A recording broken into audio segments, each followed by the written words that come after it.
What's up guys? So, no work for today kasi biglang nag-announce yung nagtatrabaho ako na wala akong pasok today kasi malakas yung ulan. Kaya yun, cancel yung trabaho namin ngayon. So, pag cancel yung trabaho, wala din pasok. No duty, no salary. So, ayun, no work. No work, no pay. No pay, no salary. Kasi, grabe naman talaga. So, bad weather for today. Ilang linggo na to, maulan. Kaya, mahirap din pag maulan guys. Piktado yung trabaho namin pag maulan.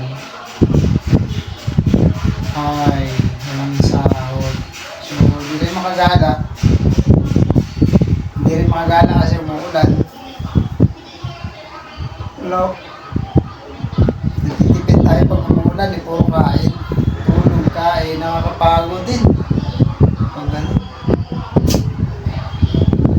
So, kailangan natin matulog ulit. Puro tulog na lang yung ginagawa. Sarap sana lumabas, kaso maulan nga, wala kang mapapasyalan. Pero mahirap pag maulan. Buti kung na-timing sa magandang panahon. Okay sana. So nga lang maulan. Ang hirap pa naman pag maulan. Mahirap pangalan. Mahirap pamasyal kasi maulan. So, pag maulan, puro antok. Wala makain. Wala naman kumakain. Wala nagpapakain. Ay, kanis. Ayan, wala tayong pasok. Mahirap pag walang pasok. Kulong. Stay at home. It's raining. Ay no. Puro kain yung nangyayari pag pasok. Always eating if you not work. Sleeping, eating. No work. It's duty. Duty for the day. But suddenly, if you no work, no pay. If you no pay, no salary. So by the way, tomorrow is back to work.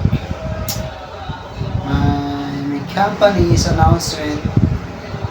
Tomorrow will be okay. Yes.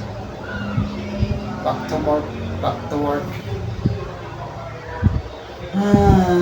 I hope soon tomorrow is a good weather.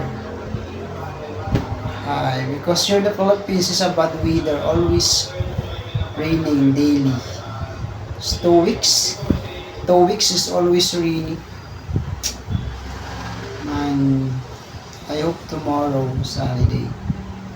I hope, but not really sure. Ay, nakaka. By the way guys, thank you so much for always supporting me guys.